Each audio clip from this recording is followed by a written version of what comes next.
नमस्कार, जय हिंद, वंदे मातरम। दोस्तों, स्वागत है आपका आपके अपने YouTube चैनल रॉयल एकेडमी पर। दोस्तों, आज हम पढ़ने वाले हैं हिंदी का बहुत ही महत्वपूर्ण टॉपिक, और जिसमें से हमेशा मोस्ट ऑफ द स्टूडेंट्स के जो क्वेश्चन हैं वो रह जाते हैं। ये है जो है पर्यायवाची। इस वीडियो में हम काफ़ी महत्वपूर्ण और सबसे ज़्यादा रिपीट होने वाले जो पर्यायवाची शब्द पढ़ेंगे। दोस्तों, सारे के सारे नहीं पढ़ेंगे, केवल इम्पोर्टेंट पढ़ेंगे। लेकिन यदि आप इस वीडियो को पूरा देख लेते हैं तो इस बात की जो है भरोसा दिलाते हैं कि आपका प्रश्न पर्यायवाची से परीक्षा में नहीं चूकेगा, क्योंकि ये मोस्ट इम्पोर्टेंट जितने भी रिपीट हुए हैं पिछले समय में, वही सारे के सारे हमने इसमें कलेक्ट किए हैं। तो इस वीडियो को अंत तक जरूर देखिए, और सभी भाई बहन और गृहिणियों से मेरा निवेदन है कि चैनल को सब्सक्राइब कर लीजिए। तो सबसे पहले बात करते हैं अचल की। तो अचल जो है, अचल शब्द का अर्थ होता है दोस्तों न चलने वाला, अर्थात इसके पर्यायवाची हो जाएंगे गिरि, दूसरा शैल, नग, महीधर और अद्रि। तो अचल शब्द के जो पर्यायवाची हैं, आप अच्छे से रिमेंबर इनको कीजिएगा, मेमोराइजेशन अच्छे से कीजिएगा। गिरि ये भी अचल होता है, शैल पत्थर जो होता है वह भी अचल होता है, नग वह भी अचल होता है, और महीधर तो यह भी जो है अचल होता है, और अद्रि ये भी जो अचल होता है। तो अचल के पर्यायवाची हो गए गिरि, शैल, नग, महीधर और अद्रि। आगे चलते हैं अग्नि के। अग्नि के मोस्ट ऑफ द स्टूडेंट्स को याद रहते हैं, लेकिन फिर भी हम इसको पढ़ते हैं। शुरू के 3 तो आपको बिल्कुल याद होंगे, आग, अनल, पावक। लेकिन अगर बात करें हम तो वायु सखा। दोस्तों, अग्नि को वायु सखा भी कहते हैं, क्योंकि जैसे ही वायु चलती है तो अग्नि तीव्र हो उठती है, तो वायु सखा आप इसको याद कर लीजिए। उसके बाद में बही, यानी कि जब हवा बहती है तो अग्नि प्रफुल्लित हो जाती है, तो वही वायु सखा से आप बही को भी याद रख सकते हैं। आग बहेगी, वायु बहेगी तो अग्नि प्रफुल्लित हो जाएगी, तो इसका मतलब वायु सखा और बही जो दोनों ही अग्नि से संबंधित हैं। और उसके बाद में धूमकेतु और जातवेदस। देखो दोस्तों, धूमकेतु जो होता है वह उसमें आग लगी हुई रहती है। पुच्छल तारा जो रहता है उसमें जैसे ही वायुमंडल में वो घुसता है तो उसमें आग लग जाती है, तो वह भी अग्नि का ही पर्यायवाची कहा गया है। उसके बाद में है जातवेदस, और दोस्तों जातवेदस माने भी क्या है, अग्नि ही है। तो ये सब अग्नि के पर्यायवाची हैं। आगे बढ़ते हैं अचला, यानी जो ना चले। दोस्तों, पृथ्वी, क्षिति, धरा, वसुंधरा, वसुधा और धरती, ये सब दोस्तों अचला के पर्यायवाची हैं। अर्थात आप यह कह सकते हैं कि ये सब पृथ्वी के ही पर्यायवाची हैं। कौन कौन से हैं? पृथ्वी के पर्यायवाची में अचला, पृथ्वी अचल है। क्षिति, वो बोलते हैं ना कि दूर क्षितिज में, यानी कि दूर कहीं धरती पर, तो क्षिति भी किसका है? धरती का है, यानी पृथ्वी का। धरा, धरा तो आप जानते ही हैं। और वसुंधरा, ये भी धरती का है। और वसुधा और धरती, ये सभी पृथ्वी के ही जो पर्यायवाची हैं। दोस्तों, आपके वसुंधरा में 3 शामिल हैं। एक तो धरा है पीछे वाला, और वसुधा है पहले वाला। तो 3 तो ये वसुंधरा, धरा और वसुधा एक ही हो गए। बाकी धरती आपको पता है, पृथ्वी और क्षिति, क्षितिज दूर क्षितिज पर। तो इस तरह से ये जो पृथ्वी का भी हो जाएगा क्षितिज, और जो दोस्तों अचला, पृथ्वी जो अचल है। आगे है अक्षर। तो दोस्तों, अक्षर को अगर मैं बताऊं तो ये मोक्ष के पर्यायवाची हैं, यानी कि अक्षर के पर्यायवाची आप बोल सकते हैं कि मोक्ष, वर्ण, शिव और ब्रह्म हैं, या आप ये कह दीजिए कि ये मोक्ष के पर्यायवाची हैं। मोक्ष के पर्यायवाची अक्षर, वर्ण, वर्ण भी अक्षर होता है, और शिव, भगवान शिव को भी अक्षर कहा गया है, और भगवान ब्रह्मा को भी अक्षर कहा गया है।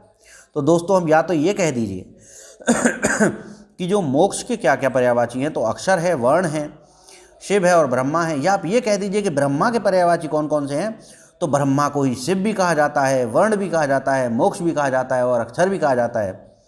और दोस्तों, अगर मैं कहूँ कि शिव के पर्यायवाची क्या क्या हैं, तो वही शिव को ब्रह्मा भी कहा जाता है, शिव को वर्ण भी कहा जाता है, मोक्ष भी कहा जाता है, और अक्षर भी कहा जाता है। या ये समझ लीजिए कि अक्षर को क्या क्या है। देखिए, अक्षर का अर्थ होता है मोक्ष, वर्ण जो हम लिखते हैं, बोलते हैं, शिव और ब्रह्मा, ये सभी अक्षर के पर्यायवाची हैं। ये सभी एक ही अर्थ वाले शब्द हैं, ब्रह्मा, शिव, वर्ण, मोक्ष और अक्षर। आगे चलते अपमान। अपमान तो आप जानते हैं दोस्तों, अनादर, अवमान, बेइज्जती, अवज्ञा। अवज्ञा भी दोस्तों ये जो अपमान का ही एक रूप है। और तिरस्कार, तिरस्कार भी पर्यायवाची है किसका, अपमान का। और उपेक्षा, किसी को छोड़ देना, किसी का जो अनदेखा कर देना, उपेक्षा कर देना, वह भी एक तरह से अपमान है। और निरादर तो दोस्तों बिल्कुल शुद्ध रूप से अपमान है ही। आगे चलते हैं, आगे है अप्सरा। अप्सरा, अप्सरा का होता है दोस्तों देवांगना, सुरबाला, दिव्यांगना, सुरसुंदरी और देवबाला। तो अप्सरा जैसे कि डिस्कस किया जाता है कि भाई अप्सरा लग रहा है, अप्सरा लग रही है, sorry for this great mistake, अप्सरा लग रही है ना। कोई मतलब कोई भी लेडी हो, कोई गर्ल हो, कुछ ऐसे बोल देते हैं, लेडीज आपस में एक दूसरे के लिए बोल देती हैं कि भाई बहन तू तो अप्सरा लग रही है, ऐसे करके। तो इसका अर्थ होता है कि देवांगना, यानी कि सुरबाला।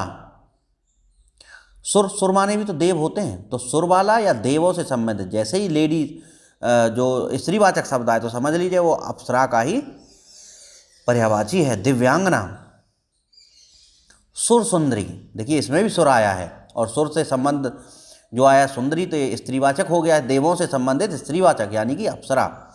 अप्सरा कहाँ रहती हैं, देवलोक में रहती हैं। देवबाला, इसमें स्वयं ही देव दिखाई दे रहा है दोस्तों। तो इसमें आप जो एक बात बताइए कि आपके चार तो याद ऐसे ही हो गए, देव आंगना, ये भी देवों का एक स्त्रीवाचक शब्द है। सुर, सुर माने देव होता है, और असुर माने राक्षस होता है, तो सुर की बात कर रहे हैं हम। सुर बाला यानी कि वहाँ पर देवों की जो लड़कियां हैं, सुर देवताओं की लड़कियां, तो वो हो गई अप्सरा। दिव्यांगना यानी कि जिनके दिव्य अंग हों, वो भी देवता से संबंधित, देखो इसमें आ गया दिव्य। और सुर सुंदरी यानी कि जो देवताओं की सुंदरी, तो यह भी जो देवताओं से संबंधित, और देवबाला तो देवबाला है ही। तो इसमें दोस्तों देवताओं से संबंधित स्त्रीवाचक जब भी आए तो आप लगाएंगे अप्सरा के पर्यायवाची होते हैं। अधर्म यानी कि अधर्म, तो दोस्तों पाप जो होता अधर्म का काम होता है। अपराध करोगे तो अधर्म करोगे, अकर्तव्य करोगे यानी कि कर्तव्य नहीं करोगे तो भी अधर्म कर रहे हो, क्योंकि कर्म करना ही मनुष्य का जो स्वभाव है। और दोष करोगे तो वो भी अधर्म कर रहे हो, यानी कि पाप, दोष, अपराध, अकर्तव्य ये सब अधर्म है। इसको तो देख के ही पहचान लोगे। अमृत, अमृत का मतलब होता है दोस्तों सुधा।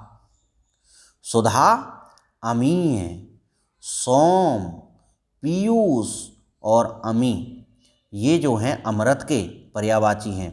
देखिए सुधा, सुधा पीने योग्य कोई चीज़ जो होती है उसको सुधा कहते हैं। अमीय, अमीय का अर्थ होता है अमृत प्रदान करने वाला, तो अमृत को प्रदान करने वाला है जो अमृत। सोम, तो ये तो दोस्तों सोम रस से भी आप जान सकते हैं, कानपुर साइड में चले जाओ तो सोम रस खूब पीते हैं वो, और उससे क्या है 2 घंटे 3 घंटे के लिए तो अमृत प्रदान, जो अमृत वो प्रदान कर ही देता है। तो इससे भी आप जान सकते हैं कि ये भी एक पीने की चीज़ है। पीयूष, ये पीयूष माने भी क्या है दोस्तों, अमृत है। और अमी, और अमी माने भी क्या है, अमृत है। तो आप इस तरह से याद कर सकते हैं इनको। सुधा पीने का जो एक पदार्थ सुधा, अमीय अमर, अमर कर देने वाला, सोम जो पीकर जिसको एक अलग ही अनुभूति होती है सोम रस, और उसके बाद में पीयूष और अमी, ये सब जो है अमृत के ही पर्यायवाची है। आगे अभिजात, श्रेष्ठ, पूज्य, उच्च और कुलीन। अभिजात यानी कि जो श्रेष्ठ हो, जो पूज्य हो अभिजात, जो उच्च कुलीन हो वह अभिजात कहलाते हैं। अभिप्राय, अभिप्राय का मतलब होता है कहने का क्या तात्पर्य है तुम्हारा। तो देखिए कहने का क्या अर्थ है, कहने का क्या तात्पर्य है, आशय तो बताओ अपना, मतलब क्या है तुम्हारा इस बात से, मायने बताओ इसका। तो ये सब अभिप्राय है। आगे बहुत ही सिंपल है, और इसमें देखिए इसमें जो कितना बढ़िया बढ़िया लिखा हुआ है, और ये कहता है कि दोस्तों अरण्य, अरण्य ये जंगल से संबंधित है। वन, वन भी जंगल होता है। विपिन, विपिन भी जंगल होता है। अटवी, अटवी भी जंगल होता है। और कानन, जैसे कि नंदन कानन कहाँ पर है, उड़ीसा में है, ये भी क्या होता है, अरण्य होता है। और जंगल, जंगल माने भी अरण्य हैं। तो दोस्तों ये जो आपके वन, विपिन, अटवी, कानन और जंगल जो हैं ये सभी अरण्य, ये सभी जंगल के पर्यायवाची हैं। आगे चलते हैं बिल्कुल नॉन स्टॉप। अश्व, अश्व का अर्थ होता है घोड़ा। तो घोड़े के जो पर्यायवाची होते हैं वो होता है बाजी, तुरंग, घोटक। ये तो आपको एक ही लाइन में याद हो जाएंगे, है बाजी, तुरंग, घोटक। और दोस्तों घोड़ा तो आप जानते ही हैं अश्व, लेकिन रविसुत, रविसुत जो होता है वह भी घोड़ा होता है, यानी कि रवि का सुत, रवि का पुत्र, इसको भी क्या बोलते हैं, अश्व बोलते हैं, रविसुत।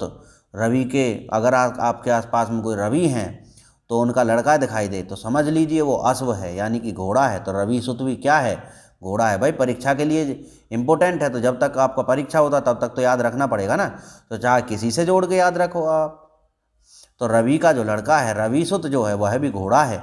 आपके आजू बाजू भैया बहन किसी का भी लड़का होगा भैया रविसुत, तो उसको देख के आप याद कर लीजिए घोड़े का है। बाकी आपको जो याद करने में आसानी ही है बाजी, तुरंग, घोटक और घोड़ा, ये आपको सभी को याद रहते हैं, है बाजी, तुरंग, घोटक, तो ये तो सभी को याद रहते हैं। लेकिन रविसुत थोड़ा नया था तो आप ऐसे याद कर सकते हैं। असुर, असुर यानी कि दानव।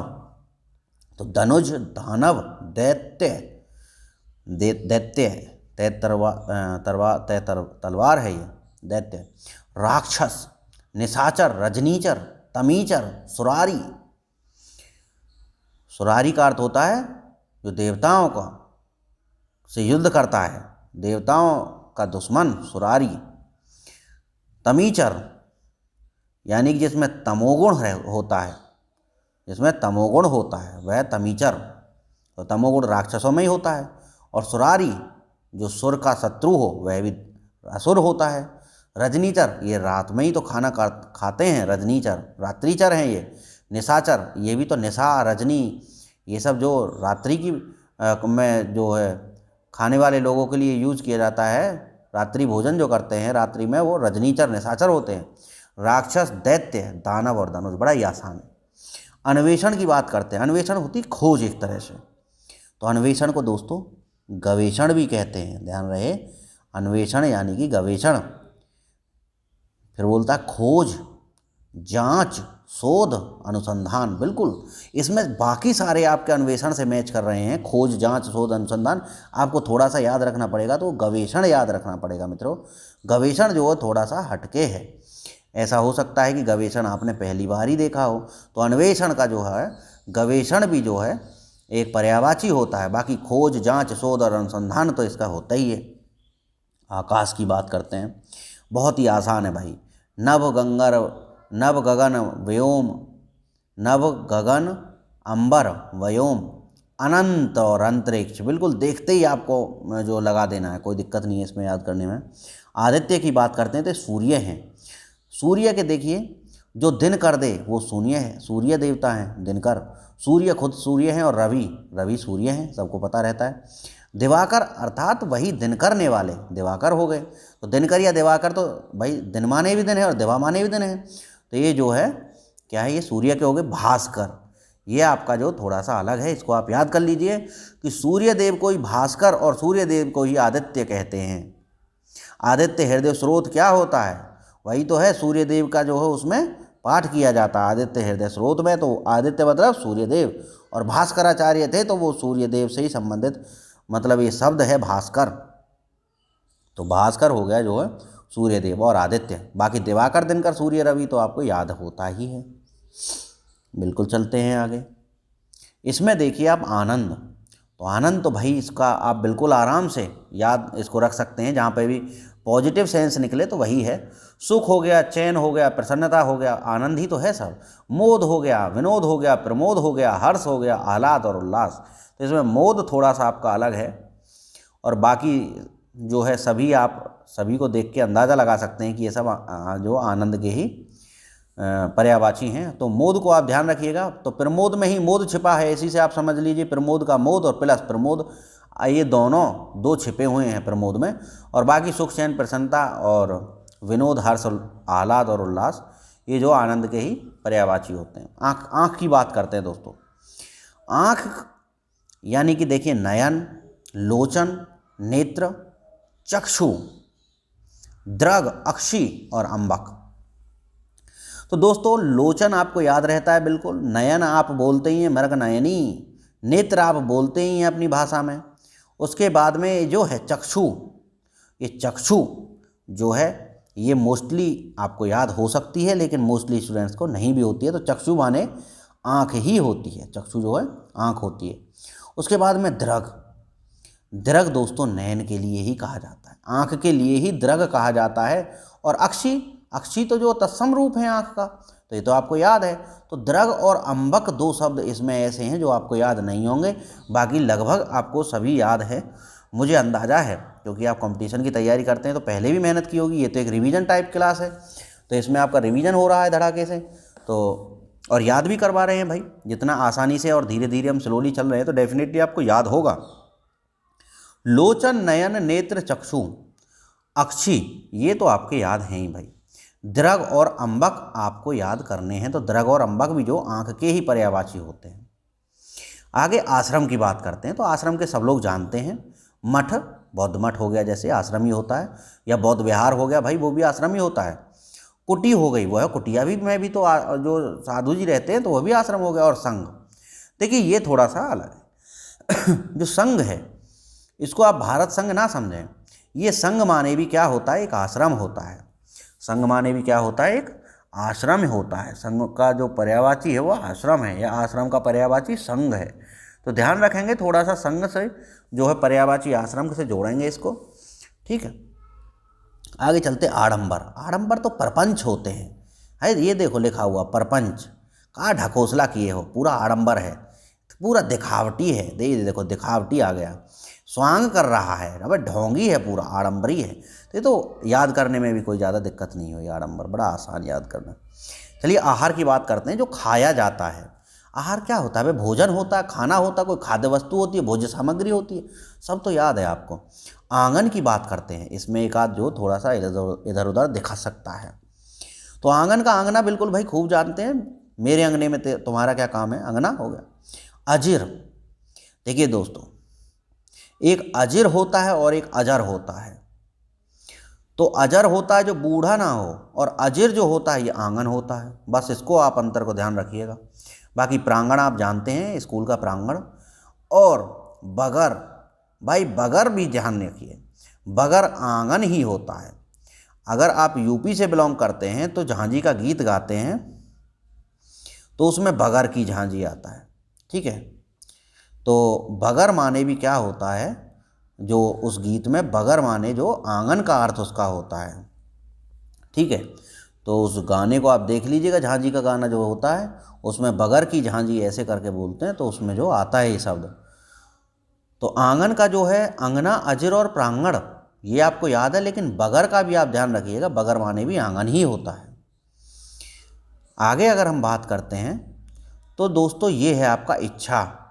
इच्छा तो वही अभिलाषा क्या है तुम्हारी, क्या आकांक्षा रखते हो आगे के लिए, कामना क्या है बच्चा, क्या लालसा है तुम्हारे मन में, उत्कंठा बहुत है तुम्हारे मन में इस चीज़ को पाने की। तो ये सब जो है इच्छा के ही पर्यायवाची हैं। इच्छा का अर्थ है कि क्या अभिलाषा है तुम्हारे मन में, आकांक्षा हो गई, कामना हो गई, कोई लालसा हो गई, कोई उत्कंठा हो गई, ये सब इच्छा ही तो है। उत्कंठा होती दबी हुई इच्छा। फिर आता है इंद्र। इंद्र के बहुत पूछे जाते हैं भाई। देखिए सुर माने मैंने बताया देवता होते हैं, तो सुरपति कौन हो गया, इंद्र हो गया। उसके बाद जो सची थी इंद्र की पत्नी, तो सची के पति कौन हो गए, इंद्र हो गए। उसके बाद में पुरंदर, भाई देखो इंद्र बड़े धुरंधर थे और राक्षसों को हरा देते थे, तो पुरंदर को आप जो धुरंधर से जोड़ सकते हैं, तो धुरंधर का पुरंदर कर लीजिए तो इंद्र से जुड़ जाएगा। तो सिंपल हो गया प्रेमियों, सुरपति, सचीपति और पुरंदर, तो ये तो बड़े आसानी से याद करने वाले हैं। लेकिन ये जो है मधवा और शक्र, ये आपको अलग से याद रखने पड़ेंगे, मधवा और शक्र। उसके बाद में आते हैं, वैसे पूछा तो सुरपति, सचीपति और पुरंदर से ही जाएगा। ये मधवा और शक्र आप याद रख लीजिए तो अच्छी बात है। ईश्वर, भगवान, देखिए ईश जहाँ पे आए, ईश निंदा गलत बात है, ब्लास्फेमी है ना, तो ईश आप समझ गए ना, भगवान। अलख, अलख निरंजन, तो वह भी जो अलख निरंजन का अर्थ है भगवान का, भगवान से संबंध, सब जगह भगवान का वास है, तो वह भी आपका ईश्वर हो गया भाई। अगोचर, जो सब जगह गम्य है, सभी जगह पहुंच जाते हैं और जिनको पाना बहुत ही जो मेहनत का काम है। भगवान हमारे पास ही रहते हैं, लेकिन मनुष्य तो वही है ना, कस्तूरी को ढूंढते जैसे हिरन इधर उधर घूमता रहता है, वैसे ही भगवान भी इधर उधर मनुष्य भी इधर उधर भटकता, अपने अंदर खोजे तो उसको मिल जाए। अगोचर, ब्रह्मा तो भगवान है भाई, परमात्मा भी भगवान है, और प्रभु माने भी क्या है, भगवान है दोस्तों। आगे चलते ईख की बात कर लेते हैं, तो बड़ा आसान है, सिंपल ही है। ईख का गन्ना होता है, सब जानते हैं, रस दंड भाई, इसके डंडे में से रस निकलता है, तो आप आसानी से याद कर सकते हैं। रसाल यानी कि रस से संबंधित हो गया, रसाल यानी कि गन्ना। और पेड़ी, वो क्या है कि 10-20 गन्नों को एक जगह बांध के जो गड्डी बना दी जाती है उसको पेड़ी कहते हैं साहब। तो वो गन्ने की जो गड्डी होती है उसको पेड़ी कहते हैं, तो आप इससे याद रख लो रसद। तो रसद क्या है, ये जो ईख है, जो गन्ना है, ये नगद खेती है, क्या है, नगद फसल है। तो नगदी की जो फसल होने के कारण इसको रसद भी बोला जाता है साहब। तो आराम से याद कर सकते हो, गन्ना, रस का डंडा और रस का आल, और पेड़ी और रसद। उपहास, किसी की हंसी उड़ाना, खिल्ली, अपमान करना, किसी का उपहास होता है। उत्कर्ष का मतलब है उन्नति, उन्मेष, उत्थान, अभ्युदय, आरोह, चढ़ाव, उत्कर्ण और उठाव, यानी कि जो भी उन्नति सी तरफ दिखाई दे वही आपका उत्कर्ष है। उत्पत्ति, किसी का पैदा होना, जन्म, पैदा होना, उद्भव होना किसी का, उद्गम होना, वह उद्गम या उद्भव एक ही बात है, उत्पत्ति होना। आविर्भाव होना, किसी का आना, ये सब जो किसके हैं, ये उत्पत्ति के हैं। आगे औषधि का मतलब होता है दवाई, ये देखो दवा, औषध और भेषज। बस इसमें आपको भेषज याद रखने की ज़रूरत है कि भेषज थोड़ा सा अलग वर्ड है, तो भेषज को आप कैसे याद रखेंगे भाई, भेषज को आप जो याद रखना ही पड़ेगा, भेषज ही आपका परीक्षा में पूछा जाता है। पहली बात तो ये हम आपको बता दें कि औषधि के संबंध में दवा और औषध पूछ के तो वो तो क्या खास पूछ लेगा भाई एक बात बताइए कि औषधि का दवा और औषध दे दे ऑप्शन में, तो क्या खास पूछ लिया उसने। लेकिन सवाल तो जब अच्छा बनेगा जब भेषज पूछेगा। तो भेषज जो है वह औषधि का पर्यायवाची है मित्रों, इसको आप याद रख लीजिए। भेषज जो है आप याद रख लीजिए, औषधि दवाई से संबंधित है। ऐश्वर्य, ये ऐश्वर्य राय नहीं है। ऐश्वर्य का अर्थ होता वैभव, संपदा, संपन्नता, समृद्धि और संपत्ति, ये सब जो ऐश्वर्य है। जब बड़े बूढ़े आशीर्वाद देते हैं तो वो ये कहते हैं कि ऐश्वर्य भाव है ना, इसका अर्थ है कि वैभव हो आपके घर परिवार में, तरक्की, संपदा, संपन्नता, समृद्धि और संपत्ति का आह्वान हो। तो ये वैभव और ऐश्वर्य, ये सब एक बात है। कमल के बहुत आते हैं भाई। कमल का अर्थ होता है, देखिए, उत्पल कुवलय, उत्पल और कुवलय, इंदिवर, पदम, नलिन और सरोज और तामरस। इसको याद करने की ट्रिक आप स्वयं अपनी बनाइए, क्योंकि जो है इम्पोर्टेंट बहुत है। हम कोई ट्रिक बना के देंगे तो उसको भूल जाओगे, लेकिन स्वयं अगर कोई ट्रिक बनाओगे तो डेफिनेटली वो परमानेंट याद हो जाएगी परीक्षा तक के लिए। तो उत्पल जो है ये कमल से संबंधित है भाई। कुवलय यह भी कमल से संबंधित है। कैसे कमल और कैसे कुवलय, आप ऐसे याद कर सकते हैं। इंदिवर जो है यह भी कमल है, और पदम ये भी कमल, नलिन ये भी कमल, और सरोज ये भी कमल, और तामरस भी क्या है, कमल है मित्रों। कपड़ा ये तो बड़ा आसान है, परिधान, वस्त्र, और देखिए बसन, ये आप जानते हैं बसन, लेकिन यूज़ नहीं करते डेली भाषा में, तो आपको इस वजह से भूल जाते हैं। तो परिधान, वस्त्र, वसन तो आपको याद है भाई। अंबर माने भी जो है क्या है, कपड़ा भी है अंबर माने, और अंबर जो अंतरिक्ष भी है, आसमान भी है। चीर तो आप जानते हैं, चीर और पट ये जो कपड़े ही हैं। चीर, पट, वसन, अंबर, वस्त्र, परिधान, ये आपके कपड़े के पर्यायवाची हैं। आगे चलते हैं बिल्कुल एकदम बहुत अच्छे से। कल्पवृक्ष, भाई कल्पवृक्ष से पूछे गए हैं आपकी जो, चाहे वो कोई भी स्टेट का एग्ज़ाम जिसमें हिंदी आती है उसमें ये सारे जो पर्यायवाची है ना, ये जरूर पूछे जाते हैं। तो इसीलिए ये वीडियो बनाई जा रही है। और इसमें ऐसा भी नहीं है कि 2-4 ही रख के छोड़ दिया जाए। भाई जब पढ़ रहे हैं तो अच्छे से ही पढ़ें ना। हमारी सारी वीडियो जितनी भी अपलोडेड हैं वो आपको ऐसी ही मिलेंगी कि उनमें कुछ ना कुछ आपको ज्ञान मिले। 1 घंटे की 2 घंटे की जितनी वीडियोज़ हैं वो ऐसी हैं कि कहो तो एक जो आपका सब्जेक्ट ही क्लियर एक वीडियो में हो जाए। तो इसका अर्थ यही है कि 10-20 क्वेश्चन पढ़ने से ज़्यादा बेटर है कि एक बार में अच्छे से पढ़ लिया जाए, और इस तरह से पढ़ लिया जाए कि फिर उसके बाद में किसी दूसरी चीज़ को पढ़ने की आवश्यकता ना पड़े। तो उसी हिसाब से मैंने ये भी वीडियो बनाया। इसमें भी हम काफ़ी सारे जो है इंक्लूड कर रहे हैं ताकि आपको टेंशन ख़त्म हो जाए। तो ये है कल्पवृक्ष। कल्पवृक्ष का सुर तरु, यानी कि देखिए कल्पवृक्ष जो है देवताओं का वृक्ष होता है, तो सुर तरु, तरु तो भैया आप जानते हैं वृक्ष हो गया, लेकिन सुर यानी देवताओं का वृक्ष जो है क्या है वो कल्पवृक्ष है। देवताओं का वृक्ष क्या है? कल्पवृक्ष है, यानी सुर तरु।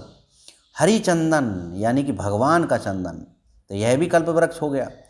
मंदार, ये मंदार भी जो होता है ये कल्पवृक्ष का ही होता है, पर्यायवाची। और पारिजात, भाई ये बहुत इंपॉर्टेंट है। मंदार और पारिजात जो हैं ये कल्पवृक्ष के बहुत ज़्यादा पूछे जाते हैं परीक्षाओं में। और देव वृक्ष से तो आपको अंदाज़ा लग गया भाई, सुर तरु या देव वृक्ष तो एक ही बात होगी। और हरिचंदन यानी चंदन का वृक्ष होता है, और हरि यानी भगवान से जुड़ गया, तो सीधी सी बात है वृक्ष भगवान से जुड़ गया तो समझ लीजिए वो कल्पवृक्ष हो गया। बाकी मंदार और पारिजात आपको याद रखना पड़ेगा, ये जो कल्पवृक्ष के संबंध में। कर देखते हैं, कर आप जानते हैं? अगर कराधान हम पढ़ते हैं तो उसमें ही कर आता है, यानी ब्याज से संबंधित। तो ब्याज होता भाई शुल्क या कोई फीस, कोई टैक्स। तो देखिए टैक्स माने कर, टैक्स माने शुल्क। और देखिए महसूल, ये थोड़ा सा अलग वर्ड है। महसूल माने भी टैक्स होता है, यानी कर होता है। और हाथ यानी कि हाथ माने भी कर होता है। देखिए कर, ये संस्कृत में कर जो होता है वह हाथ को बोलते हैं, है ना, तो वो एक ऐसे आपको याद हो जाएगा। और दूसरा जो है मालगुजारी, ये मालगुजारी भी एक तरह से टैक्स होता है। तो ये हाथ और कर तो जो है आ गए अंग के संबंध में, बाकी शुल्क, महसूल और मालगुजारी आ गए संपत्ति के टैक्स के संबंध में। बहुत सिंपल है। कामदेव के बहुत पूछे जाते हैं साहब। कामदेव को अतनु कहा जाता है, अतवीर, तो अतवीर को तो रहने दीजिए, आप अतनु कर लीजिए। तो कामदेव को अतनु कहा जाता है। मदन मोहन मालवीय थे ना, तो समझ लीजिए वो अतवीर और मदन मोहन मालवीय दोनों किसके हो गए? कामदेव के हो गए, मदन और अतनु। मनोभव यानी कि मनोभव भी किसका है? कामदेव का है। पंचसर, और पंचसर भी किसका है भाई? कामदेव का है। और मार भी किसका है? कामदेव का है। और स्मर भी कामदेव का है। और मनसिज भी जो पर्यायवाची है वो कामदेव का ही है। महा इम्पोर्टेंट वीडियो है दोस्तों। सभी भाई बहन और गृहिणियों को, जितने भी आपके साथी कंपटीशन की तैयारी कर रहे हैं, सबको शेयर कर दो बिल्कुल धड़ाके से, एक ही वीडियो में A to Z। कारागार यानी इससे बाहर प्रश्न जाएगा ही नहीं। कारागार जेल हो गया, तो कारावास हो गया जेल, बंदी गृह हो गया जेल, और कैद खाना बड़ा आसान है याद करना। कोयल की बात करते हैं। तो कोयल का भी आपने जो 8वीं 10वीं 9वीं में याद कर रखे होंगे, लेकिन एक बार रिवीजन कर लेते हैं धड़ाके से। तो कोयल का दोस्तों पिक होता है, पिक। कोकिला होता है, कोकिला। श्यामा, क्योंकि काली होती है कोयल इसलिए। और मदन सलाका, दोस्तों आपको पिक, कोकिल और श्यामा तो याद होंगे बिल्कुल, लेकिन और वसंत दूत भी आपको याद होगा, है ना। कोयल को ही वसंत दूत नाम कहते हैं, दूसरा नाम। लेकिन आपको मदन सलाका और कलघोष नहीं होगा याद। तो मदन सलाका और कलघोष जो हैं, मदन सलाका और कलघोष, देखिए कल में भी कोयल छिपा हुआ है, कलघोष, घोष करने वाली यानी कि कोयल हो गई। और मदन सलाका आपको याद करना पड़ेगा दोस्तों, कोयल से संबंधित है। मदन सलाका जरूर आपको याद नहीं होगा, इसको आप याद कर लीजिए। बाकी तो कलघोष वसंत की दूत है, पिक है, कोकिल है और श्यामा है, ये आपको याद होती है। श्यामा गाय भी होती है, लेकिन श्यामा जो है काले रंग के कारण जो कोकिल को भी कहा जाता है, यानी कि कोयल को भी कहा जाता है। और पिक, ये पिक भी जो कोयल को ही कहा जाता है। तो पिक, कोकिल, श्यामा, कलघोष, बसंत दूत तो ठीक है, लेकिन मदन सलाका को भी आप याद जरूर रखिए। ये वीडियो जितने भी आपके हिंदी आने वाले पेपर हैं उन सब के लिए मोस्ट इम्पोर्टेंट वीडियो है। कृतज्ञ भाई, किसी का कुछ लेके और उसके कृतज्ञ हो जाना, यानी कि आभारी हो गए भाई हम तो। उपकृत कर दिए भाई साहब आपने, हमें जो कुछ दे दिया है तो हम उसके आपके उपकृत हो गए, हम आपके बड़े अनुग्रहित हैं साहब, आपने हमारी मदद की है भाई, हम कृतज्ञ हैं, अनुग्रहित हैं आपके, कृतार्थ हैं हम आपके, है ना। हम भगवान के कृतार्थ हैं, हम भगवान के अनुग्रहित हैं, हम भगवान के उपकृत हैं। हम यानी उपकृत का अर्थ होता है जब कोई हम पे उपकार कर देता है तो हम उसके उपकृत हो जाते हैं ना, हम उसके आभारी हो जाते हैं। तो बस आभारी और उपकृत तो आपका सही है। और कृतार्थ भी भाई, कृतार्थ भी क्या है, किसी ने हम पे कर्म कर दिया तो हम कृतार्थ नहीं हो गए उसके, ऐसे अनुग्रहित। बस अनुग्रहित आपको अलग से याद रखना पड़ेगा कि कृतज्ञ यानी कि आभारी, उपकृत और कृतार्थ के साथ में अनुग्रहित भी जो है ये आभारी का ही एक या कृतज्ञ का ही एक पर्यायवाची है। कुबेर की बात कर लेते भाई, धन से संबंधित है। तो कुबेर जो है धन के पति हैं। देखो ये धनेश या धनपति या धनपद या धनाधिप, भाई जहाँ पे धन दिखाई दे जाए वहीं पे आपके कुबेर जी आ जाएंगे। खल तो दुश्मन होता है साहब, खल दुष्ट होता है, अधम होता है, पामर होता है, नीच होता है, सठ होता है, दुर्जन होता है, कुटिल होता है। तो दोस्तों इसमें आपको सभी याद हैं, केवल सठ और पामर आपको याद रखने हैं। भाई आप खल जानते हैं, दुष्ट, अधम, नीच, दुर्जन, कुटिल, ये सब तो खल के हो जाएंगे, ऑप्शन देख के आपको अंदाजा लग जाएगा। लेकिन पामर और सठ इसमें आप डाउट में ना आ जाएं।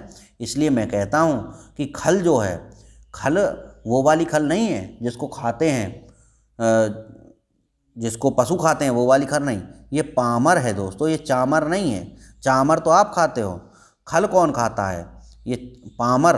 पामर जो है कौन, किससे संबंधित है, ये चावल और पामर। देखिए चामर बोलते हैं ईस्ट वेस्ट यूपी में चावल को चामर बोलते हैं गांव में। तो ये पामर है साहब, इसको खल से जोड़ लीजिए आप, है तो चामर नहीं पामर खवाएंगे किसको, खल के साथ में मिला के भैंसों को। तो खल को आप समझ लीजिए कि पामर हो गया। और सठ, ये सठ को भी आप कैसे ही करके इसके साथ जोड़ लीजिए, पामर और सठ जो है खल के ही पर्यायवाची हैं।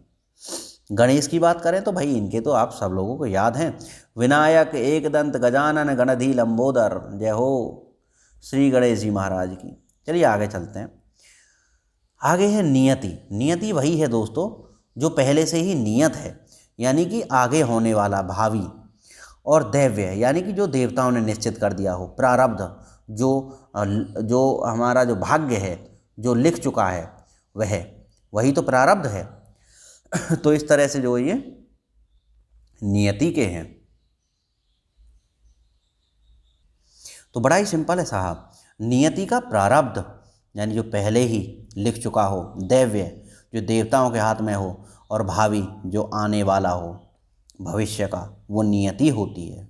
अग्र काल में होने वाली घटनाएं जो होंगी, जो निश्चित हैं, वही नियति है। तो प्रारब्ध, दैव्य और भावी। नुकीला की बात करें तो आप जानते हैं इसमें आप जो है तीक्ष्णाग्र यानी जिसका अग्रभाग तीक्ष्ण हो, तो इसको तो आप आसानी से अंदाज़ा लगा लेंगे, नुकीला हो गया। लेकिन दोस्तों सूच्यग्र, इसको कौन याद करेगा, ये सूच्यग्र जो है, सूच्यग्र यानी कि जिसका अग्रभाग सूच्यग्र यानी कि जिसका अग्रभाग नुकीला हो, वो सूच्यग्र कहलाता है। यानी कि सूच्यग्र यानी जिसका अग्रभाग नुकीला हो, सूच्यग्र कहलाता है। और तीक्ष्णाग्र जिसका अग्रभाग तीक्ष्ण हो, वह भी जो नुकीला कहलाता है। कटाग्र और जिसका अगला भाग काटने लायक हो, काटने के लिए जो उपयुक्त हो, जिसके द्वारा काटा जा सकता हो, कटाग्र उसको कहते हैं। नैसर्गिक की बात करो तो दोस्तों नैसर्गिक है प्राकृतिक, स्वाभाविक और वास्तविक। जो भी संसार में वास्तविक है वह सब नैसर्गिक है, जो भी संसार में स्वाभाविक है वह सब नैसर्गिक है, और जो भी संसार में प्राकृतिक है वह सब नैसर्गिक है। तो प्राकृतिक, स्वाभाविक और वास्तविक जो भी है वो सब नैसर्गिक है। नदी की बात करें तो बहुत इंपॉर्टेंट है भाई, पयस्विनी जो सबको पानी पिलाती है, पैमाने पानी तो पिलाती हैं कौन, नदी। लहरी, आपको पता होगा कि जो नदी है वह लहर लेके चलती है, तो लहरी भी किसकी हो गई, जो नदी का पर्यायवाची। अपगा, भाई ये इनके कोई पैर थोड़ी होते हैं, नदी के अपगा है, ये तो बिना पग के ही चलती हैं, अपगा है ना। तो ये भी लहरी हो गई या अपगा हो गई या सबको पिलाने वाली पानी हो गई। उसके बाद में सरी, देखो दोस्तों सरी या सरिता, ये सब जो नदी के जो पर्यायवाची हैं। बस आपको एक इसमें याद रखना पड़ेगा, कल्लोलनी। कल्लोलनी क्यों? क्योंकि जब नदी बहती है प्यारे मित्रों, मेरे प्रेमी सज्जनों, जब ये नदी बहती है तो कलोलें करती हुई बहती है। कभी गंगा जी के तट पर आप बैठ के रात में देखिए तो आपको किलमिल किलमिल किलमिल किलमिल भयंकर और बहुत ही प्यारी, बहुत ही मनमोहक आवाज़ सुनाई देती है, तो इसीलिए इनको कल्लोलिनी कहते हैं। आगे पटु। पटु का मतलब होता है कोई बहुत ज़्यादा जो कुशल हो, यानी कि दक्ष हो किसी काम में, यानी कुशल हो, यानी कि दक्ष और कुशल से तो आप अंदाज़ा लगा देंगे कि भाई बड़ा पटु आदमी है। बड़ा पटु आदमी का मतलब होता है कि बड़ा ही तेज है, बड़ा ही कुशल है। और आपको याद रखना पड़ेगा, दक्ष और कुशल तो आपको याद है, लेकिन निष्णात आपको याद रखना पड़ेगा दोस्तों। निष्णात जो है यह आपका किसका पर्यायवाची है? निष्णात जो है आपका, ये जो है पटु का पर्यायवाची है। फिर दोस्तों पटु का पर्यायवाची है। पत्नी की बात करें तो भाई देखो, वल्लभा, कलत्र और वामांगी, ये पत्नी के पर्यायवाची होते हैं। देखिए वामांगी तो सब लोग जानते हैं, है ना वामांगी तो सबको याद है। फिर वल्लभा भी याद है, आपको याद रखना है तो कलत्र याद रखना है। और एक भार्या होता है, क्या होता है? एक भार्या, वह भी जो पत्नी का पर्यायवाची शब्द होता है। भार्या भी, और कलत्र और वामांगी और वल्लभा, ये आपको याद होने चाहिए। आगे चलते हैं, बड़े ही प्यारे जो है और इम्पोर्टेंट है सभी। पंडित, भाई पंडित की बात करें तो पंडित बड़ा धीर होता है, प्राज्ञ होता है, मनीषी होता है और विलक्षण होता है पंडित। और कोविद होता है, ये कोविड नहीं है, कहीं कहीं पे कोविड की जगह कोविद दिख जाए तो ये मत समझना पंडित घूम रहा है, नहीं, वो कोविड है और ये कोविद है। और दोस्तों पंडित जो होते हैं वो काफ़ी ज्ञानी ध्यानी होते हैं।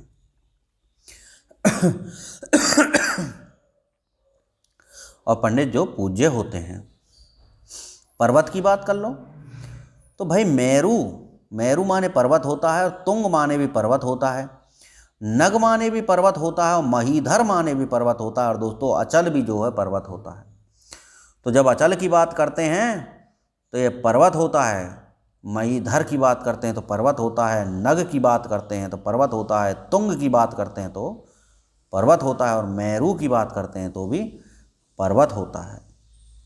पवन की बात करें दोस्तों तो बड़ा ही आसान है पवन का। वात हो गया, प्रकंपन हो गया, प्रवंजन हो गया और नभ प्राण हो गया। ये सब जो है पवन के पर्यायवाची हैं। क्योंकि हवा चलती है तो प्रकंपन पैदा होता है, और वात आप जानते हैं वायु, प्रवंजन पैदा होता है, और नभ प्राण, ये तो प्राण वायु होती है दोस्तों, तो इसलिए पवन को नभ प्राण भी कहते हैं। पक्षी के बड़े इंपॉर्टेंट है और आसान भी हैं। विहंग, पतंग, परिंदा, दोस्तों इसके और भी हैं। खग, खग जो है, खग भी पक्षी का ही पर्यायवाची है। खग, विहंग, पतंग, परिंदा। परिवर्तन की बात करें तो परिवर्तन तो हेर फेर कर देना, बदलाव कर देना, तब्दीली कर देना। पान की बात करते हैं, पान इंपॉर्टेंट है और इसके जो 3 ही इंपॉर्टेंट पूछे जाते हैं हर परीक्षा में। एक तो तांबूल पूछा जाता है, एक नागवल्ली पूछा जाता है और एक सप्तशिला पूछा जाता है। तो ये जो है इंपॉर्टेंट है आपके। तांबूल, तांबूल पान होता है, नागवल्ली पान होता है और सप्तशिला भी पान होता है मित्रों। पार्वती के याद करते हैं, माता पार्वती का है शिवा, भाई शिव भगवान हो गए तो शिवा हो गई माता पार्वती। अंबिका, ये अंबिका भी माता पार्वती का है। शैल सुता, शैल सुता का अर्थ है, शैल का अर्थ होता है पहाड़, तो शैल सुता यानी पहाड़ों पर रहने वाली तो माता थी पार्वती, हमेशा कैलाश पर्वत में ही रहती थी, शैलों में ही। रुद्राणी, रुद्राणी भी माता पार्वती का ही पर्यायवाची नाम है। भाई रुद्र जो है भगवान शिव का नाम है, रुद्राणी कौन हो गई? तो जो है रुद्राणी माता पार्वती हो गई। और मृडानी, मृडानी भी माता पार्वती का ही पर्यायवाची नाम है।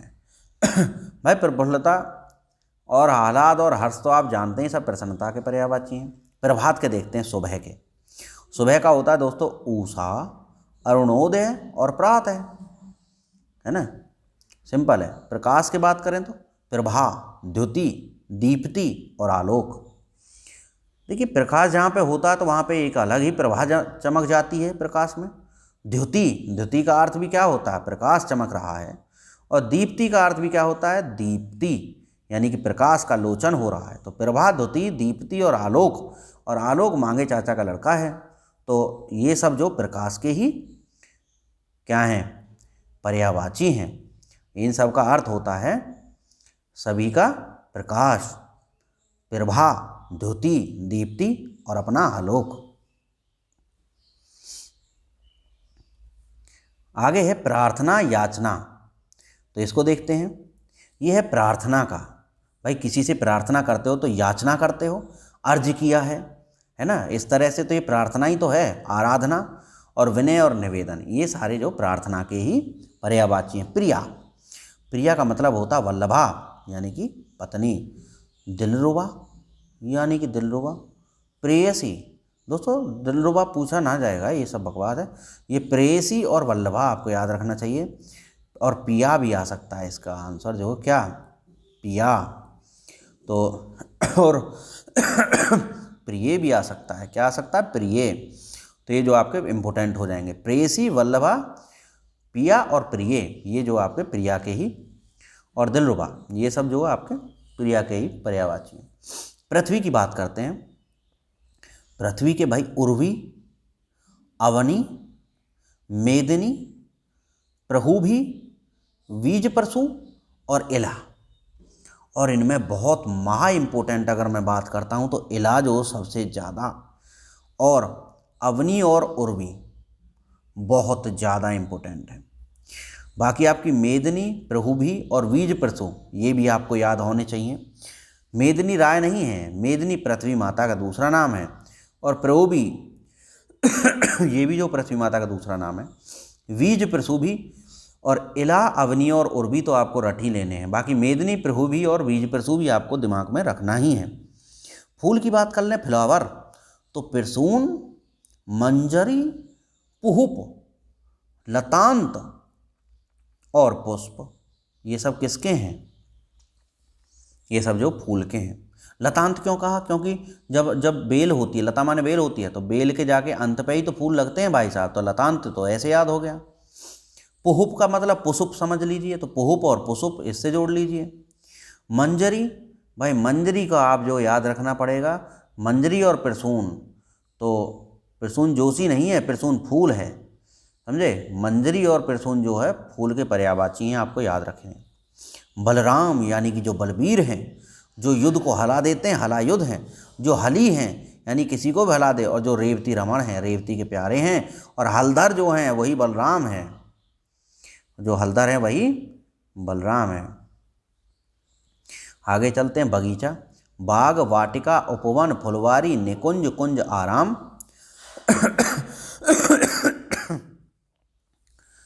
तो इसमें जो है बाग, वाटिका, उपवन, फुलवारी, निकुंज, कुंज, आराम, ये सारे के सारे जो बगीचे के हैं। चलिए ब्राह्मण की बात करते हैं। तो ब्राह्मण अपने विप्र हो गए, द्विज, विप्र, द्विज, भूसुर, भूदेव और महीसुर, ये सब जो ब्राह्मण के पर्यायवाची होते हैं मित्रों। फिर से आप समझिए, विप्र, द्विज, भूसुर, भूदेव और महीसुर, तो ये आपके ब्राह्मण के हो गए। बाण की बात करते हैं। तो बाण को तोमर, विसिक, नाराच, सर, ईसु और सायक, ये बाण के होते हैं। देखिए तोमर जो होता है, और तोमर तो जाति भी होती है, लेकिन वो बाण की तरह तीखे होते हैं। हमारा मित्र है अमित तोमर, भाई होशियार है लड़का, समझे। उसके बाद में विसिक, यानी कि जिसकी जो चोंच है वो काफ़ी तीव्र हो, तो वह बाण होता है। नाराच, तो जो नाराच जो होता है ये भी बाण का पर्यायवाची है। और सर को उड़ा देता है तीर, यानी कि बाण का ही पर्यायवाची है।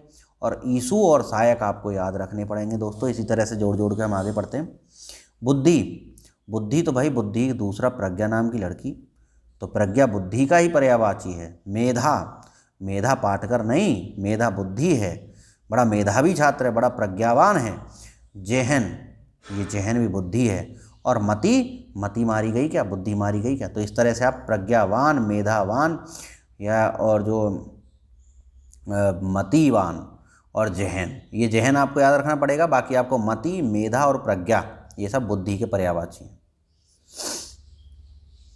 बलिदान की बात करते हैं। तो बलिदान कौन करता है, जो आत्मोत्सर्ग करता है, यानी खुद का जो उत्सर्ग करने वाला, आत्म बलिदान कर देता है।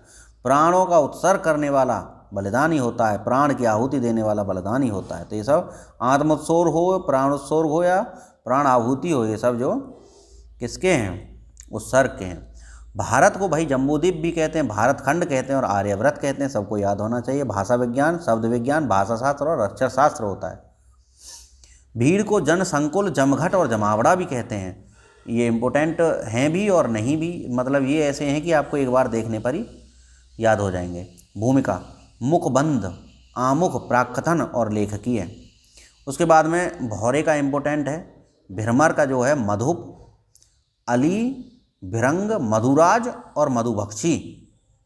तो मधु जो होता है, मधु का अर्थ होता है रस, और किसका रस, पौधों का रस, यानी जिसको हम शहद बोलते हैं।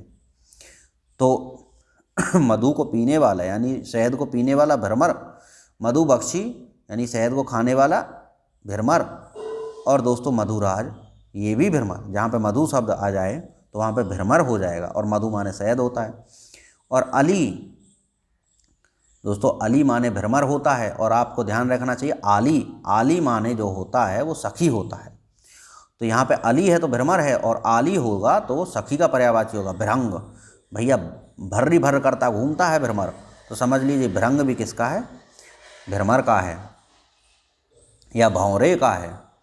आगे है महादेव, महादेव, हर हर महादेव। इनका है कपर्दी, कपर्दी शीतकंठ, क्योंकि ये हमेशा जो कैलाश पर रहते थे तो वहाँ पे क्या पड़ती है, शीत पड़ती है, तो वहाँ पे शीतकंठ हो गया इनका नाम। गंगाधर, क्योंकि सर से गंगा निकलती है दोस्तों। त्रिलोचन, इनके 3 नेत्र हैं बस। तो गंगाधर, त्रिलोचन, शीतकंठ तो आप जान ही गए। कपर्दी, कपर्दी आपको थोड़ा सा ध्यान रखना पड़ेगा। तो कपर्दी भी महादेव का ही पर्यायवाची शब्द है। और दोस्तों आगे है मछली, सफरी, झस और मीन। ये जो मछली के पर्यायवाची शब्द हैं कौन कौन से हैं, सफरी है, झस है और मीन है। आगे जो प्रश्न है आपका मदरा, मदरा, आसद, मधवा शब्द, मधवाक और माधवैया। तो दोस्तों ये जो है मदरा के पर्यायवाची हैं। माँ, माँ का है मातृ, माता, जनयित्री और जननी, बड़ी आसान है, याद हो गए होंगे। मित्र, मीत, सखा, हमदम और सुहृद। तो ये जो है ये तो आपको 3 याद होंगे, लेकिन सुहृद की बात है, यानी कि जिसका हृदय मिलता हो, जिसका हृदय मिलता हो उसको क्या बोलते हैं, सुहृद बोलते हैं। क्या बोलते हैं मित्रों, सुहृद बोलते हैं। तो दोस्तों आगे जो हम डिस्कस करेंगे इसका सेकंड पार्ट, उसके लिए आपको इंतजार करना पड़ेगा। और ये फर्स्ट पार्ट है, सेकंड पार्ट को देखने के लिए भी आप जो थोड़ा इंतजार कीजिए, उसको भी हम जो बना के डालेंगे। आशा है ये वीडियो आपको बहुत अच्छी लगी होगी। मिलते हैं सेकंड वाले पार्ट में। ये आपको जो है हिंदी से संबंधित सभी वीडियोस हिंदी की प्लेलिस्ट में आपको सभी मिल जाएंगी। तो अगर इसी में हम कंप्लीट करते हैं तो भाई काफ़ी बड़ी वीडियो हो जाएगी, इसलिए हमने वो सेकंड पार्ट में जो डाले हैं। आगे के जो पर्यायवाची शब्द हैं वो सेकंड पार्ट में आपको मिल जाएंगे। और दोस्तों ये दोनों पार्ट ही आपके जो परीक्षा के लिए काफ़ी रहेंगे, इन्हीं को आप पढ़ के चले जाएंगे, डेफिनेटली आपका प्रश्न हल हो जाएगा। मिलते हैं नई वीडियो में, तब तक के लिए नमस्कार, जय हिंद, वंदे मातरम।